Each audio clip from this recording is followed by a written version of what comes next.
अष्टावक्र गीता अद्वैत वेदांत का एक अद्भुत ग्रंथ है, जिसमें अष्टावक्र ऋषि ने राजा जनक को आत्मज्ञान का उपदेश दिया है।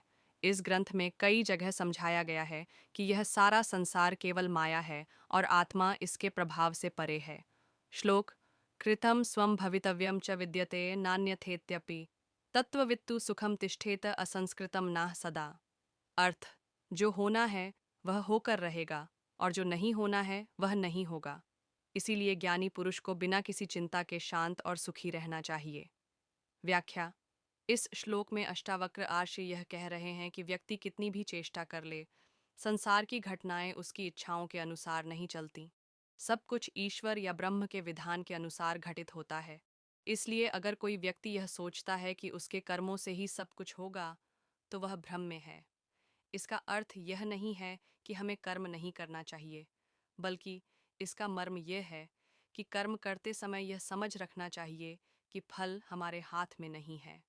जब हम फल को लेकर चिंता करना छोड़ देते हैं और केवल साक्षी भाव में स्थित रहते हैं, तब हमें सच्चा आनंद प्राप्त होता है। आधुनिक जीवन में इसका उपयोग: यदि आप किसी कार्य में बहुत प्रयास कर रहे हैं लेकिन परिणाम वैसा नहीं आ रहा, तो परेशान न हो। किसी चीज के फल को लेकर अत्यधिक चिंता न करें, बल्कि साक्षी भाव अपनाएं। जीवन को सहजता और संतोष के साथ जिए, क्योंकि जो होना है वह होकर ही रहेगा। ओशो ने अष्टावक्र गीता को अद्भुत तरीके से समझाया है।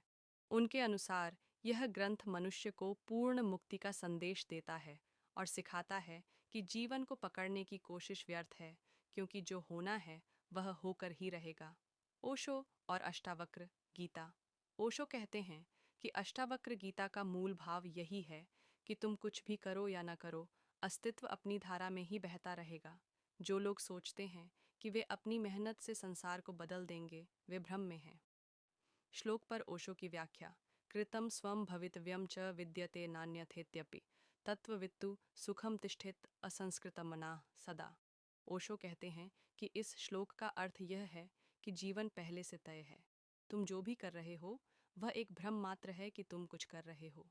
वास्तव में सब कुछ पहले से ही अस्तित्व के प्रवाह में तय है। ओशो के विचार: करने से मुक्त हो जाओ। ओशो कहते हैं कि आदमी इस गलत फहमी में रहता है कि मैं कर रहा हूँ, जबकि वास्तविकता यह है कि सब कुछ स्वतः घटित हो रहा है।